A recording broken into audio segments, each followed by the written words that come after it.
आप सभी लोगों का स्वागत है आपके अपने YouTube चैनल में, जिसका नाम है मैथ बाय चंदन शर्मा। आज का जो पेपर है वो है आरआरसी ग्रुप डी का, जो कि 25 अगस्त 2022 को ये पेपर हुआ था। सेकेंड शिफ्ट का पेपर है। इसमें क्वांट के जितने भी क्वेश्चन पूछे गए हैं वो सारे क्वेश्चन हम एक एक करके डिस्कस करेंगे, जो कि आपके आने वाले अपकमिंग 2025 में जितने भी आरआरबी द्वारा एग्ज़ाम होने वाले हैं उन सभी के लिए महत्वपूर्ण होगा। तो वीडियो को अंत तक ज़रूर देखें, इससे आपको बहुत कुछ सीखने को मिलेगा। तो चलिए बिना किसी देरी का हम स्टार्ट करते हैं। पहला क्वेश्चन कह रहा है, यदि एक अलमारी का विक्रय मूल्य दोगुना कर दिया जाए तो लाभ 3 गुना हो जाता है। तो आपसे पूछा है कि लाभ प्रतिशत कितना होगा, ये आपको बताना है। तो इसको मैं दो तरीके से बताता हूँ। एक तो पहले बेसिक बता लेता हूँ, फिर उसके बाद से एग्जाम ओरिएंटेड अप्रोच क्या हो सकती है, कितने कम समय में इस क्वेश्चन को सॉल्व कर सकते हैं, वो दोनों तरीके मैं बता रहा हूँ। तो पहला जो है वो बेसिक।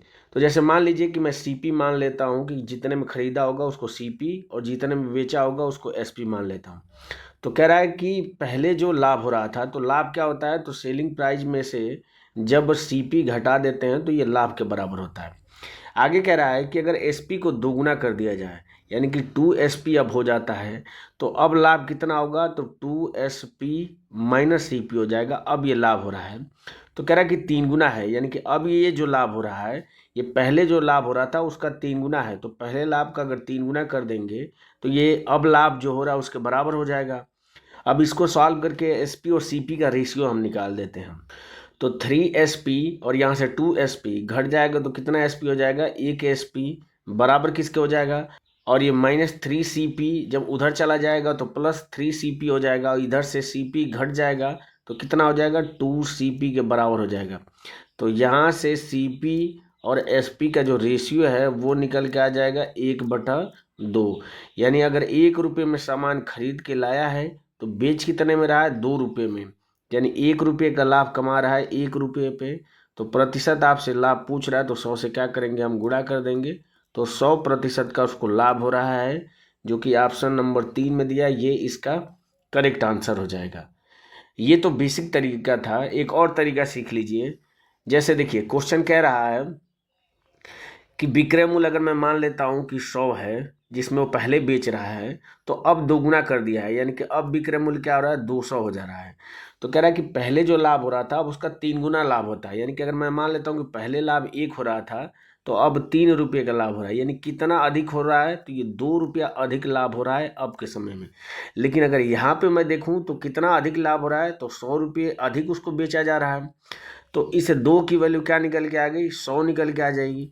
तो यहाँ से 1 की वैल्यू निकालेंगे तो कितना हो जाएगा, 50 रुपये आ जाएगा। यानी कि जब वो 100 रुपये में बेच रहा था तो लाभ उसमें 50 रुपये का हो रहा था। तो इसका मतलब खरीद के कितने पे लाया होगा, तो 50 रुपये में खरीद के लाया होगा, और 50 रुपये का लाभ हो रहा है तो बटा 50 और गुणे 100 कर देंगे। और इसको भी सॉल्व करेंगे तो भी आपका परसेंटेज कितना लाभ आ जाएगा, 100% का लाभ होगा। तो आप दोनों तरीके में से किसी भी तरीके से इस क्वेश्चन को आप लगा सकते हैं। मैं दोनों तरीके बता दिया हूँ। चलिए बढ़ते हैं अगले क्वेश्चन पे। अगला क्वेश्चन कह रहा है, मुन्नार में एक ट्रेवल कंपनी के पास 3 4 सीटर कार और 2 8 सीटर मैक्सी कैब है। एक कार में एक चक्कर यात्रा के लिए प्रत्येक यात्री का किराया जो है वो 25 रुपये है, और मैक्सी कैब में एक चक्कर यात्रा का जो किराया है वो 20 रुपये है। सीटों के भरे होने की जो औसत है वो 100% है। इसका मतलब सीटें पूरी भरी हुई हैं। तो कह रहा है कि एक चक्कर यात्रा के लिए प्रत्येक वाहन की औसत आय कितनी होगी, ये आपको बताना है। तो जिस तरीके से क्वेश्चन बोल रहा है पहले मैं उसको लिख लेता हूँ। तो कह रहा है कि कंपनी के पास 3 4 सीटर, तो 3 कितनी है, तो 4 सीटर है, और 2 क्या है, 8 सीटर, तो 2 क्या है, ये 8 सीटर है। ठीक है, ये आपका कार है, और ये क्या है, तो ये आपका मैक्सी कैब है। तो मैक्सी कैब सी लिख देता हूँ। आगे कह रहा है कि कार से यात्रा करने का जो किराया है वो 25 रुपये है। तो यहाँ पे लिख देता हूँ किराया जो है वो 25 रुपये है, और मैक्सी कैब से यात्रा करने का किराया है 20 रुपये, तो 20 यहाँ पे लिख देता हूँ। तो देखिए अगर 3 कार जो है जिसमें 4 सीटें हैं तो टोटल कितनी सीटें हो जाएंगी, तो इनका गुणा कर देंगे तो टोटल 12 सीटें हो जाएंगी। और इस तरीके से इसमें कितनी सीटें हो जाएंगी, तो 8 दूना के 16 सीट हो जाएगी। तो देखिए 12 सीट पे जो किराया लग रहा है वो 25 का लग रहा है, तो टोटल कितना रुपया लग जाएगा, तो 12 गुणे 25, ये टोटल कार से पैसा आ जाएगा। प्लस हो जाएगा मैक्सी कैब से 16 सीटें हैं और प्रत्येक सीट का जो किराया है वो 20 रुपया है, तो टोटल किराया कितना हो जाएगा, तो 16 गुणे 20 हो जाएगा। और आपसे पूछ क्या रहा है, तो पूछ रहा है कि प्रत्येक वाहन की औसत आय, तो वाहन कितने हो जाएंगे, तो 3 यहाँ पे वाहन है, 2 यहाँ पे, तो टोटल कितने वाहन हो जाएंगे, 5। तो यहाँ से क्या निकाल देंगे, प्रत्येक वाहन की औसत आय निकाल देंगे। इसको सिंप्लीफाई कर लेते हैं, तो 5 से कट करेंगे तो ये 5 बढ़ जाएगा, इसको कट करेंगे तो ये 4 बढ़ जाएगा, तो 12 पचे कितना हो जाएगा, 60 हो जाएगा, और प्लस 16 दूना के 32 दूना के कितना हो जाएगा, 64 हो जाएगा, और 60 में 64 जोड़ेंगे तो आंसर कितना हो जाएगा, 124 रुपया औसत निकल के आ जाएगा, जो कि ऑप्शन नंबर 2 में दिया हुआ है। बढ़ते हैं अगले क्वेश्चन पे। अगला क्वेश्चन कह रहा है कि एक चतुर्भुज के कोण 2:5:7:10 के अनुपात में है। चतुर्भुज के सबसे बड़े और सबसे छोटे कोणों के बीच का अंतर क्या होगा, ये आपको बताना है। तो हमें पता है कि चतुर्भुज के चारों अंत कोणों का मान होता है 360 अंश के बराबर होता है। यदि चतुर्भुज के प्रत्येक कोण जिस अनुपात में दिए उसी अनुपात में हो, तो यहाँ पे पूरे कोण का योगफल कितना हो जाएगा, तो 5 2 7 7 14 और 10 24, यानी इस 24 की वैल्यू क्या हो जाएगी, तो 360 अंश हो जाएगी। आपसे पूछ क्या रहा है, तो सबसे बड़े कोण, तो सबसे बड़ा कोण क्या है, 10 है, और सबसे छोटा कोण क्या है, 2 है, इनके बीच का अंतर क्या हो जाएगा, 8। 8 की वैल्यू आपसे पूछ रहा है, तो अगर 24 की वैल्यू 360 है तो इसको 8 करने के लिए क्या करेंगे, हम 3 से भाग कर देंगे। तो जैसे ही इधर 3 से भाग करेंगे, इधर भी 3 से भाग करना पड़ेगा, तो 3 से भाग करेंगे तो आंसर क्या निकल के आ जाएगा, 3 का में 3, 3 दूना के 6 और 0, यानी 120 अंश निकल के आ जाएगा, जो कि ऑप्शन नंबर 3 में दिया हुआ है। बढ़ते हैं अगले क्वेश्चन पे। अगला क्वेश्चन कह रहा है कि एक धनराशि को साधारण ब्याज दर पर 10% प्रति वर्ष पर दोगुना होने के लिए कितना समय लगेगा। तो देखिए अगर 1 रुपये की राशि है तो दोगुना हो जा रही है, यानी कि उस पर साधारण ब्याज कितना मिलेगा, 1 मिलेगा। और आपसे पूछ क्या रहा है, समय पूछ रहा है, दर आपको दिया है 10%, समय को अगर टी मान लेता हूँ बटा क्या हो जाएगा, ये 100 हो जाएगा। इसको सॉल्व करेंगे तो 0 से 0 कट जाएगा, यहाँ से टी की वैल्यू क्या निकल के आ जाएगी, 10 वर्ष निकल के आ जाएगी, जो कि ऑप्शन नंबर 4 में दिया हुआ है। बढ़ते हैं अगले क्वेश्चन पे। अगला क्वेश्चन कह रहा है कि निम्नलिखित तालिका एक कंपनी द्वारा ए से ई तक 5 उत्पादों के उत्पादन में आई लागतों का विभाजन दर्शाती है। तालिका का अध्ययन कीजिए और पूछे गए प्रश्न के उत्तर दीजिए। प्रश्न आपसे पूछ रहा है कि उत्पादन की कुल लागत की तुलना में निम्नलिखित में से किस उत्पादन की निर्माण लागत अधिकतम है। तो देखिए कुल लागत आपको यहाँ पे दिया हुआ है और निर्माण लागत क्या है, तो ये यहाँ पे दिया है, और आपसे पूछ रहा है कि किस में अधिकतम है। तो ऑप्शन आपके सी, ए, डी और बी है, यानी ई नहीं है, तो ई को क्या करेंगे, हम कैलकुलेट नहीं करेंगे, तो निकाल देते हैं। तो देखिए अगर कुल लागत में ध्यान से देखें तो सब में क्या है, डबल जीरो सब में है, तो इसको जब प्रतिशत बदलेंगे तो ये 2 जीरो तो वैसे ही कट जाएगा, यानी हम वैल्यू लेंगे 9, 5, 15 और 7 ऐसे करके वैल्यू लेंगे। तो देखिए अगर ए का अगर हम कैलकुलेट करें तो 80 निर्माण लग रहा है कितने पे, तो 9 पे लग रहा है। बी का अगर हम देखें तो 40 लग रहा है कितने पे, तो 5 पे लग रहा है। सी का अगर देखें तो 150 लग रहा है कितने पे, तो ये 15 पे लग रहा है। और डी का अगर हम देखें तो डी का कितना लग रहा है, 80 लग रहा है कितने पे, तो ये 7 पे लग रहा है। इसको सिंप्लीफाई करेंगे तो ये क्या हो जाएगा, 9 8 72, यानी 8.8 करके आएगा। इसको करेंगे तो ये 8 के बराबर आएगा, इसको करेंगे तो ये 10 के बराबर आएगा, और इसको करेंगे तो 7 एकम में 7, 1 10, 7 एकम में 7, यानी 11 दशमलव समथिंग करके आएगा। तो सबसे अधिक किसकी वैल्यू आ रही है, तो इस डी की आ रही है, तो इसका करेक्ट आंसर क्या हो जाएगा, डी हो जाएगा, जो कि ऑप्शन नंबर 3 में दिया हुआ है। बढ़ते हैं अगले क्वेश्चन पे। अगला क्वेश्चन कह रहा है राज और उसकी बहन की औसत आयु 8 वर्ष है। यदि राज की आयु 10 वर्ष है तो उसकी बहन की आयु कितनी होगी। तो औसत का मतलब होता है बराबर बराबर बांट देना। तो अगर मैं मान लेता हूँ कि उसकी बहन की आयु अगर 8 है तो राज की भी आयु कितनी होनी चाहिए, 8 होनी चाहिए औसत के हिसाब से। लेकिन क्वेश्चन में दे दिया है कि राज की भी आयु कितनी है, वो 8 ना हो के 10 हो गया है, यानी कि 2 अधिक लेके आया है। तो जब ये 2 अधिक लेके आ गया तो उसकी बहन में से 2 कम हो जाएगा, यानी उसकी बहन की आयु कितनी हो जाएगी, 6 हो जाएगी, जो कि ऑप्शन नंबर 4 में दिया हुआ है। या तो आप इसको इस तरीके से भी लगा सकते थे कि औसत 8 दिया है और पदों की संख्या 2 है, राज और उसकी बहन, तो टोटल योग कितना हो जाएगा, तो 8 गुना के 16 हो जाएगा। और राज की आयु अगर 10 है तो 16 में से 10 घटा देंगे तो उसकी बहन की आयु कितनी निकल के आ जाएगी, 6 निकल के आ जाएगी। तो आप इस तरीके से भी कर सकते हैं। बढ़ते हैं अगले क्वेश्चन पे। अगला क्वेश्चन कह रहा है कि 4 अभाज्य संख्याएं जो कि आरोही क्रम में ली गई हैं, पहली 3 अभाज्य संख्याओं का गुणनफल जो है वो 1771 है और अंतिम 2 अभाज्य संख्याओं का योग 82 दिया हुआ है। तो आपसे पूछ रहा है कि अंतिम 2 अभाज्य संख्याओं का गुणनफल क्या होगा। तो मैं मान लेता हूं कि 4 अभाज्य संख्याएं जो कि आरोही क्रम में हैं, तो ए, बी, सी और ये डी 4 अभाज्य संख्याएं हैं जो कि आरोही क्रम में है। तो कह रहा है कि पहली तीन क्या है, ए बी सी हैं, तो इनका गुणनफल दिया है ए गुणे बी गुणे सी, कितना दिया है, तो वो दिया है 1771 दिया है। आगे दिया रहा है कि अंतिम 2 अभाज्य संख्याओं का योग, अंतिम 2 मतलब सी और डी का, तो सी और डी का जो योग है वो कितना दिया है, तो वो दिया है 82 दिया है। तो आपसे पूछ रहा है कि अंतिम 2 अभाज्य संख्याओं का गुणनफल, यानी कि सी और डी का गुणनफल आपसे पूछ रहा है। जैसा क्वेश्चन बोला था मैंने उसको उस तरीके से लिख लिया है। अब हम इसको सॉल्व करते हैं। तो यहाँ से देखिए ए बी सी बराबर दिया 1771। 1771 का हम क्या करेंगे, प्राइम फैक्टराइजेशन करेंगे, अभाज्य गुणनखंड निकाल देंगे। तो देखिए 3 से कटेगा नहीं, 7 एक 8, 8 दूना 16, 3 से नहीं कटेगा, 5 से नहीं, 7 से कट जाएगा, तो 7 से देख लेते हैं। तो 7 दूना के 14, 3 37, 7 5 35, 2 21, 7 21 हो जाएगा। 7 से अब ये नहीं कटेगा, 7 3 21 नहीं, 7 से नहीं कटेगा, 3 2 5 5, ये 11 से कट जाएगा। 11 से क्या हो जाएगा, 11 दूना के 22 और 11 3 33। अब ये 23 अभाज्य संख्या है, यहाँ से तीनों अभाज्य संख्याएं निकल के आ जाएंगी। तो पहली हो जाएगी 7, दूसरी हो जाएगी 11 और तीसरी हो जाएगी 23। क्योंकि आरोही क्रम में है इसीलिए ये संख्याएं 7, 11 और 23 मैंने आरोही क्रम में लिख लिया है। अब आते हैं क्वेश्चन पे। तो क्वेश्चन कह रहा है कि सी प्लस डी का जो योग होना चाहिए वो 82 होना चाहिए। तो यहाँ से सी की वैल्यू क्या निकल के आ गई, 23 निकल के आ गई। तो यहाँ से डी की वैल्यू क्या निकल के आ जाएगी, तो 82 में से 23 घटा देंगे। तो जैसे ही 82 में से 23 घटाएंगे तो डी की वैल्यू क्या निकल के आ जाएगी, तो 12 में से 3 जाएगा 9 हो जाएगा और 7 में से 2 जाएगा 5, यानी 59 हो जाएगी। और आपसे क्वेश्चन में पूछ रहा है कि सी और डी का गुणनफल, तो सी की वैल्यू है 23 और डी की वैल्यू है 59, दोनों का हम गुणा कर देंगे। तो 59 को अगर मैं 60 मान लेता हूँ तो 60 से 23 में गुणा करेंगे तो ये 0 हो जाएगा, 6 3 18, 1 6 दूना के 12, 1 13, यानी कि 1380 हो जाएगा। और इसमें से 23 घटा देंगे तो 80 में से 23 अगर हम घटाएंगे तो 57 लास्ट में आना चाहिए।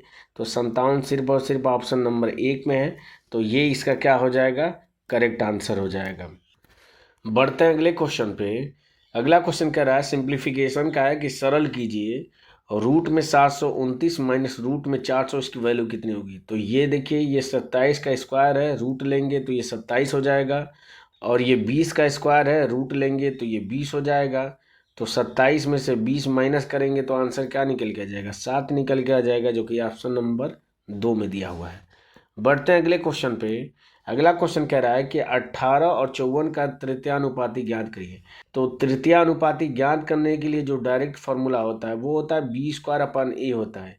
बी क्या होता है, बाद वाली वैल्यू, यानी कि 54, तो 54 का स्क्वायर यानी कि 2 बार इसका गुणा हो जाएगा और डिवाइडेड बाई कितना हो जाएगा, तो 18 हो जाएगा।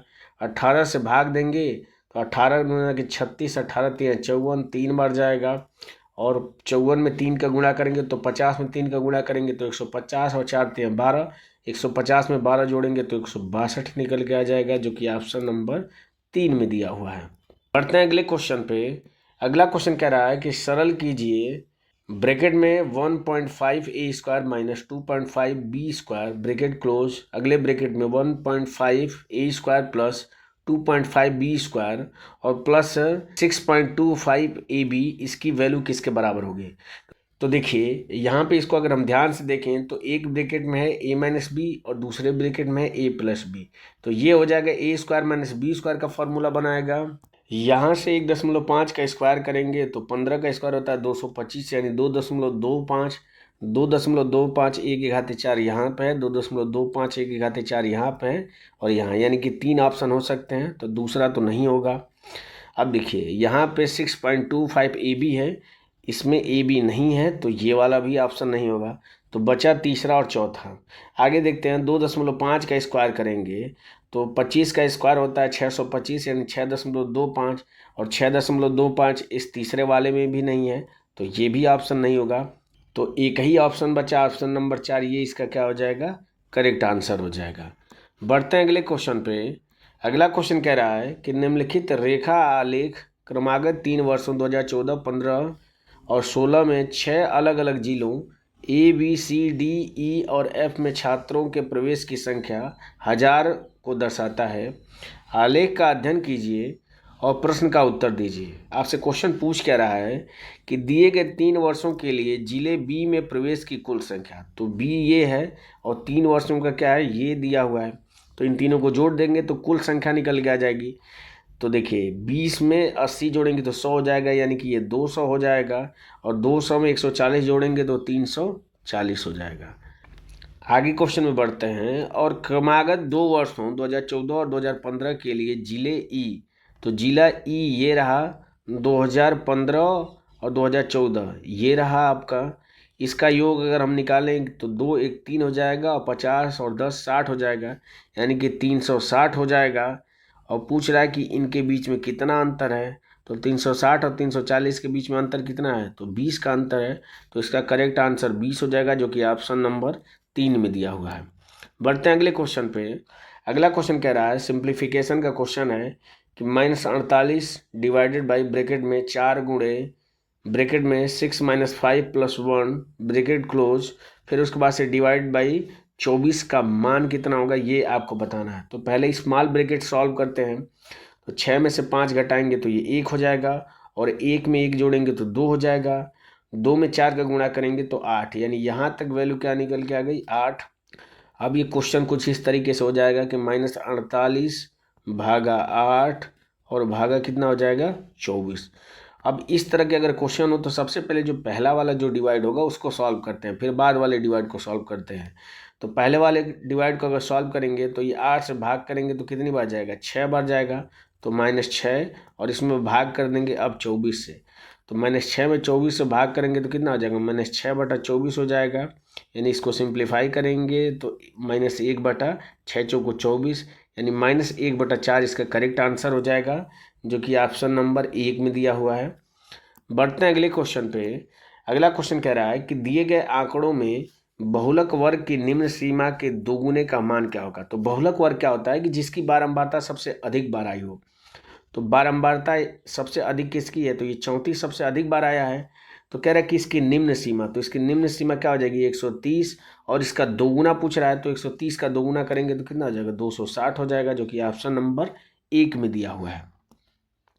बढ़ते हैं अगले क्वेश्चन पे। अगला क्वेश्चन कह रहा है कि 0.236 और 36 के ऊपर बार है को साधारण भिन्न के रूप में निरूपित करिए। तो जिस संख्याओं के ऊपर बार होता है उसको p/q फॉर्म में निरूपित करने की जितनी भी ट्रिक हो सकती है वो सारी चीज़ें मैं बता चुका हूँ। तो अगर आप वो नहीं देखें हैं तो आप जाके प्लेलिस्ट में चेक कर सकते हैं। मैं इसको यहाँ पे डायरेक्ट करूँगा। तो सबसे पहले क्या करते हैं कि पहले पूरी संख्या लिखते हैं। तो पूरी संख्या क्या हो जाएगी, 236 हो जाएगी। इसमें से घटा देते हैं कि जितने के ऊपर बार नहीं होता है, तो सिर्फ 2 के ऊपर बार नहीं है तो 2 हम घटा देंगे। डिवाइडेड बाई जिन संख्याओं के ऊपर बार होता है उतनी बार 9 लिखते हैं, और जिसके ऊपर बार नहीं होता है उतनी बार 0 लिख देते हैं। तो एक संख्या के ऊपर बार नहीं है तो एक बार 0 हो जाएगा। तो ऊपर क्या हो जाएगा, 236 में से 2 घटाएंगे तो 234, और नीचे क्या हो जाएगा, तो नीचे हो जाएगा 990 हो जाएगा। अब इसको सिंप्लीफाई कर लेते हैं। तो इसको देखिए 2 से कट करेंगे तो 2 एकम में 2, और 17 दूना के 34 हो जाएगा। इसको 2 से कट करेंगे तो 4, और ये 19 2 9 18 हो जाएगा। 1 10 2 5 10 हो जाएगा। अब इसको और सिंप्लीफाई कर लेते हैं। तो इसको कर देंगे तो 13 9 117, 9 से कर देते हैं तो 9 से करेंगे तो 13 9 117, इसको 9 से करेंगे तो 9 5 45, 4 45, 9 5 45, यानी 13/55 क्या हो जाएगा, साधारण भिन्न के रूप में इसका रूप हो जाएगा, जो कि ऑप्शन नंबर 3 में दिया हुआ है। बढ़ते हैं अगले क्वेश्चन पे। अगला क्वेश्चन कह रहा है कि पानी से भरे 20 सेंटीमीटर त्रिज्या और 100 सेंटीमीटर ऊंचाई वाले एक बेलन में से 10 सेंटीमीटर त्रिज्या और 20 सेंटीमीटर ऊंचाई वाले कितने बेलन भरे जा सकते हैं। तो जब भी इस तरह का क्वेश्चन पूछे तो आप उसमें आयतन निकाल दीजिए। तो बड़े बेलन का आयतन निकालेंगे तो आयतन होता है बेलन का पाई आर स्क्वायर इंटू एच होता है। तो आर की वैल्यू दिया है 20, इसका स्क्वायर करेंगे तो 20 गुणे 20, और एच की वैल्यू दिया है 100 सेंटीमीटर, और इसमें निकालना है तो 10 सेंटीमीटर और 20 सेंटीमीटर ऊंचाई वाले। तो पाई आर स्क्वायर हो जाएगा, 10 का स्क्वायर करेंगे तो 10 गुणे 10 हो जाएगा, और इंटू ऊंचाई कितनी दिया है तो 20 दिया है। बस इसको सॉल्व कर लेंगे तो आंसर निकल के आ जाएगा। तो देखिए ये 2 जीरो से ये 2 जीरो कैंसिल हो जाएगा, पाई से पाई कट जाएगा, 20 से 20 कट जाएगा, तो आंसर क्या निकल के आ जाएगा 20 निकल के आ जाएगा। यानी कि इस तरह के 20 बेलन भरे जा सकते हैं, जो कि ऑप्शन नंबर 2 में दिया हुआ है। बढ़ते हैं अगले क्वेश्चन पे। अगला क्वेश्चन कह रहा है कि एक ट्रेन उत्तर से दक्षिण दिशा की ओर जा रही है। यह राज और मधुर से 9 सेकंड और 10 सेकंड में आगे निकल जाती है, जो समान दिशा में क्रमशः 2 किलोमीटर प्रति घंटा और 4 किलोमीटर प्रति घंटा की गति से चल रहे हैं। यदि ट्रेन x मीटर लंबी है तो x का मान कितना होगा, ये आपको बताना है। तो देखिए ट्रेन की जो लंबाई है वो x मीटर लंबी है, तो अगर ये 9 सेकंड में अगर राज को पार कर रही है तो उस समय उसकी स्पीड क्या हो जाएगी, तो वो हो जाएगी x/9 हो जाएगी स्पीड।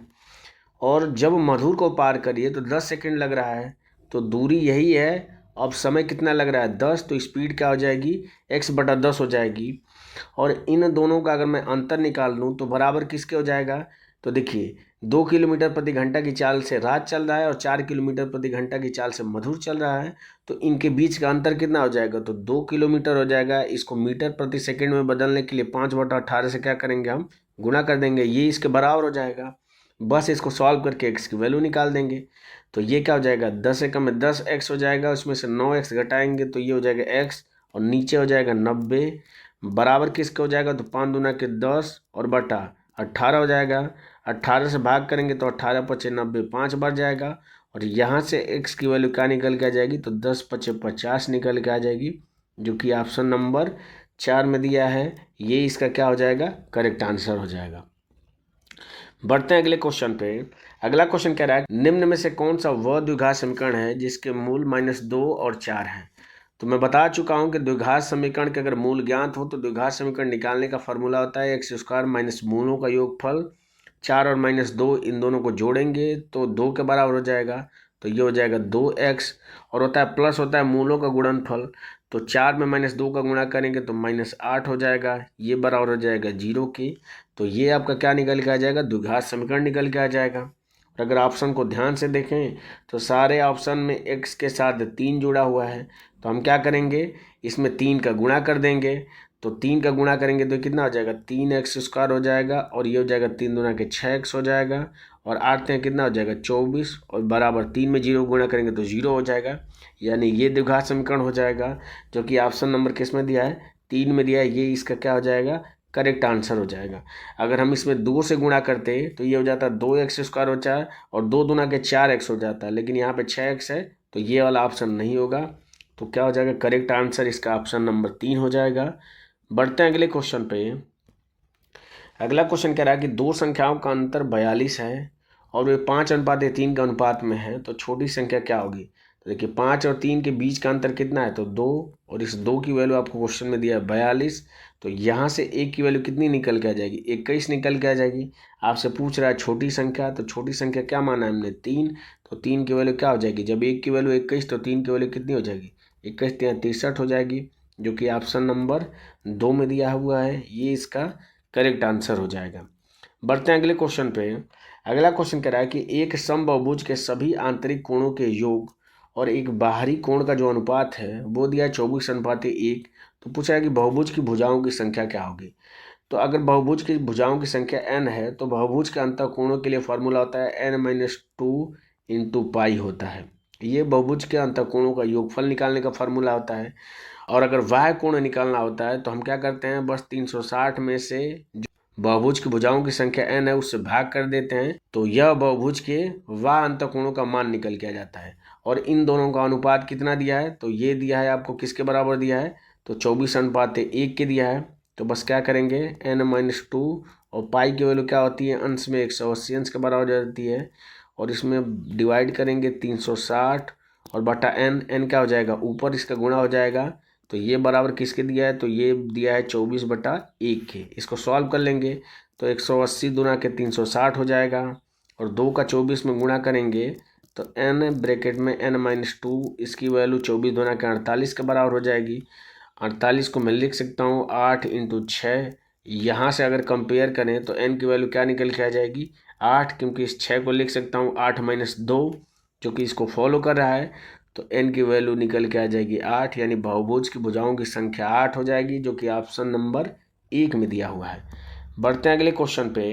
अगला क्वेश्चन कह रहा है कि 4a + 7, 11a + 3 और 6a का चतुर्थ अनुपाती क्या होगा, ये आपको बताना है। यदि a बराबर कितना है, 2 है, तो पहले a की जगह पे 2 रख के हम वैल्यू निकाल देते हैं। तो 4 दूना के 8 और 7 कितना हो जाएगा, 15 हो जाएगा, कॉमा 11 दूना के 22 और 3 कितना हो जाएगा, 25 हो जाएगा, और ये हो जाएगा 6 दूना के 12। और चतुर्थ अनुपाती अगर मैं x मानता हूँ तो इस x की वैल्यू आपसे पूछ रहा है, तो बस रख देंगे।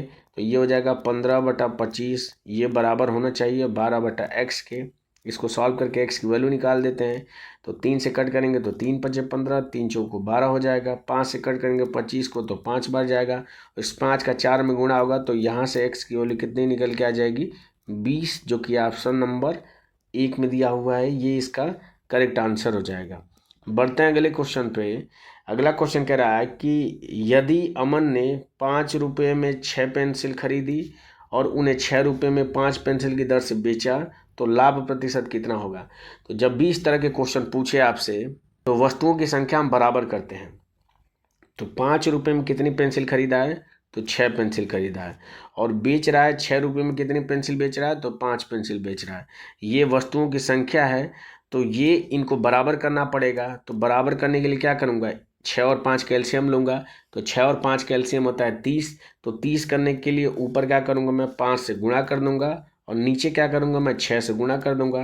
तो जैसे ही ऊपर 5 से गुणा करेंगे तो ये क्या हो जाएगा, 25 रुपया हो जाएगा, और इसमें 6 से गुणा करेंगे तो 36 रुपया हो जाएगा। तो देखिए 25 रुपये में ख़रीद के लाया था और बेच रहा है 36 रुपया में, तो कितने रुपये का लाभ उसको हो रहा है, तो 5 और 6 11 रुपये का लाभ हो रहा है। कितने पे, तो 25 पे हो रहा है। प्रतिशत पूछ रहा है तो 100 से क्या करेंगे, हम गुणा कर देंगे। तो 25 से भाग देंगे तो 25 चौको 100, 11 में 4 का गुणा करेंगे तो 44% उसका लाभ निकल के आ जाएगा, जो कि ऑप्शन नंबर 4 में दिया हुआ है। बढ़ते हैं अगले क्वेश्चन पे। अगला क्वेश्चन कह रहा है कि एक बेलन की त्रिज्या और ऊंचाई 2:1 के अनुपात में है। यदि वक्र पृष्ठ क्षेत्रफल इसका 616 वर्ग मीटर है, तो पूछ रहा है कि इसका कुल पृष्ठीय क्षेत्रफल कितना होगा, ये आपको बताना है। तो देखिए इसको करने का जो बेसिक तरीका होता है, ये होता है कि आप ऊंचाई और त्रिज्या के बीच में जो अनुपात दिया है, उसको अनुपात को x मान लीजिए, और फिर उसके बाद से पृष्ठीय क्षेत्रफल की वैल्यू आप 616 जो दिया है वहाँ से x का जो मान है वो निकालेंगे, और फिर उसके बाद से कुल पृष्ठीय क्षेत्रफल निकालेंगे फॉर्मूले के हिसाब से, ठीक है। तो पर हम उस तरीके से नहीं करेंगे। हम क्या करेंगे कि मैं मान लेता हूँ कि उसकी त्रिज्या क्या है, माना हूँ मैं कि 2 है, और ऊंचाई क्या है, 1 है। तो वक्र पृष्ठीय क्षेत्रफल होता है बेलन का, वो होता है 2πr × h होता है। यहाँ से वैल्यू रखेंगे तो 2π × r की वैल्यू कितनी माना है, 2 × h की वैल्यू 1। तो यहाँ से क्या हो जाएगा, 2 दूना के 4 पाई क्या हो जाएगा, इसका वक्र पृष्ठीय क्षेत्रफल हो जाएगा, ठीक है। तो इस 4 पाई की वैल्यू आपको क्वेश्चन में दिया कितना है, तो 616 दिया है। आगे आपसे पूछ कर रहा है कि कुल पृष्ठीय क्षेत्रफल, तो हमें पता है कि बेलन का कुल पृष्ठीय क्षेत्रफल होता है 2πr, और ब्रैकेट में होता है h + r। इसकी वैल्यू आपसे पूछ रहा है, तो वैल्यू रख देंगे। तो 2πr की वैल्यू कितनी है, तो 2 माना है, तो ये हो जाएगा × 2 हो जाएगा, और h + r करेंगे तो 2 में 1 जोड़ेंगे तो 3 हो जाएगा। तो इसको गुणा करेंगे तो 3 दूना के 6, 6 दूना के कितना हो जाएगा, 12 हो जाएगा। यानी कि 12 पाई की वैल्यू आपसे पूछ रहा है। अगर मान लीजिए कि 4 पाई की वैल्यू इतना दिया है, 12 पाई की वैल्यू पूछ रहा है, तो बस इसमें क्या करेंगे, हम 3 से गुणा कर देंगे। तो जैसे ही इधर 3 से गुणा करेंगे तो हमें दूसरी साइड भी 3 से गुणा करना पड़ेगा। तो 3 से गुणा करेंगे तो 6 × 18, 1 हो जाएगा, 3 × 3 और 1 4 हो जाएगा, और 6 × 18 हो जाएगा। यानी 1848 क्या निकल के आ जाएगा, उसका कुल पृष्ठीय क्षेत्रफल निकल के आ जाएगा, जो कि ऑप्शन नंबर 4 में दिया हुआ है। बढ़ते हैं अगले क्वेश्चन पे। अगला क्वेश्चन कह रहा है कि एक 250 मीटर लंबी ट्रेन 100 किलोमीटर प्रति घंटा की गति से चल रही है, और विपरीत दिशा से 62 किलोमीटर प्रति घंटा की गति से आ रही दूसरी ट्रेन को 10 सेकंड में पार करती है तो दूसरी ट्रेन की लंबाई कितनी होगी, ये आपको बताना है। तो देखिए दोनों एक दूसरे के विपरीत चल रही हैं, तो जो इनकी नेट स्पीड हो जाएगी वो इन दोनों स्पीड के सम के बराबर हो जाएगी। तो 100 में 62 अगर जोड़ देंगे तो 162 किलोमीटर प्रति घंटा क्या हो जाएगी, अब इसकी नेट स्पीड हो जाएगी। इसको मीटर प्रति सेकंड बदलने के लिए 5/18 से क्या करेंगे, हम गुणा कर देंगे। और ये कितने समय में पार कर रही है, तो 10 सेकंड में पार कर रही है। तो 10 सेकंड यानी कि 10 से गुणा कर देंगे तो ये इनकी लंबाई का क्या हो जाएगा, योगफल के बराबर हो जाएगी। इनके द्वारा जो तय की गई दूरी होगी दोनों ट्रेन की लंबाई के योगफल के बराबर हो जाएगी। तो इसको सिंप्लीफाई कर देंगे तो 18 9 होता है 162, 9 5 45, 45 में 10 का गुणा करेंगे तो 450 मीटर क्या हो जाएगा, उन दोनों ट्रेनों की लंबाई हो जाएगी। और आपको क्वेश्चन में दिया है कि एक ट्रेन की लंबाई 250 है, तो दोनों का योग अगर 450 है, एक की लंबाई 250 दिया है, तो दूसरी ट्रेन की लंबाई कितनी होगी, तो 450 में से 250 घटा देंगे तो आंसर कितना निकल के जाएगा, 200 मीटर हो जाएगा। बढ़ते हैं अगले क्वेश्चन पे। अगला क्वेश्चन कह रहा है एक राशि को दो दोस्तों के बीच 2:5 के अनुपात में बांटा जाता है। यदि दूसरा भाग पहले से 6 अधिक है तो प्रारंभिक राशि कितनी होगी। यानी 2 और 5 के बीच अंतर कितने का है, तो 3 का है। इसे 3 की वैल्यू आपको दिया है 6। आपसे पूछ रहा है कि प्रारंभिक राशि मतलब इन दोनों का सम। तो 5 और 2 कितना हो जाएगा, 7। 7 की वैल्यू आपसे पूछ रहा है। तो जब 3 की वैल्यू 6 है, इसका दोगुना है, तो 7 की वैल्यू भी 7 ना होगी, इसका दोगुना हो जाएगी। तो 7 का दोगुना करेंगे तो कितना हो जाएगा, 14 इसका आंसर हो जाएगा, जो कि ऑप्शन नंबर 3 में दिया हुआ है। बढ़ते हैं अगले क्वेश्चन पे। अगला क्वेश्चन कह रहा है कि यदि ए और बी x² - x - 12 बराबर 0 के मूल हैं, और कह रहा है कि ए की वैल्यू बी से बड़ी है, तो कह रहा है कि x के पदों में द्विघात समीकरण का मान क्या होगा जिसके मूल क्या है, 2a - 1 और 2b + 1 है। तो देखिए पहले वाले इक्वेशन से हम क्या करेंगे, ए और बी जो दो मूल दिए हैं उनकी वैल्यू हम निकालेंगे। तो हमें पता है कि मूलों का जो योगफल होता है, इसके मूल दिया है ए और बी, तो मूलों का योगफल a + b बराबर किसका हो जाएगा, -b/a। तो b क्या होता है, x का कोफिशिएंट होता है। तो माइनस है 1, तो माइनस माइनस करेंगे तो प्लस हो जाएगा, यानी 1 हो जाएगा। और a क्या होता है, x² का कोफिशिएंट जो कि 1 है। तो a + b यहाँ से क्या निकल के आ जाएगा, 1 निकल के आ जाएगा। आगे कह रहा है कि मूलों का गुणनफल यानी कि a × b होता है c/a। c क्या होता है, ये जो अचर पद होता है उसको c बोलेंगे। तो -12 हो जाएगा और बटा कितना हो जाएगा, 1 हो जाएगा। तो यहाँ से आ जाएगा -12। यानी a और b की वैल्यू ऐसी लेनी है कि गुणा करने पे -12 आए और जोड़ने पे किसके बराबर हो, 1 के। और कंडीशन एक दिया है कि a की वैल्यू जो है वो b से बड़ी होगी। तो 4 में 3 का अगर हम गुणा कर देंगे तो 12 हो जाएगा, और इस 3 को अगर -3 करेंगे तो -12 हो जाएगा, और 4 में -3 अगर जोड़ दें तो 1 हो जाएगा। यानी दोनों कंडीशन को सेटिस्फाई कर रहा है। तो यहाँ से a की वैल्यू क्या निकल के आ जाएगी, 4, और b की वैल्यू क्या निकल के आ जाएगी, तो -3 निकल के आ जाएगी। बस इस वैल्यू को क्या करेंगे, हम इसमें और इसमें रख देंगे। तो जब इसमें रखेंगे तो 2a - 1 इसकी वैल्यू कितनी हो जाएगी, तो 4 दूना के 8 - 1 यानी 7 हो जाएगी। और दूसरा मूल क्या हो जाएगा, तो b की वैल्यू -3 है, तो -3 में 2 को गुणा करेंगे -6, इसमें 1 जोड़ेंगे तो -5 हो जाएगा। अब ये दोनों मूल निकल के आ गए।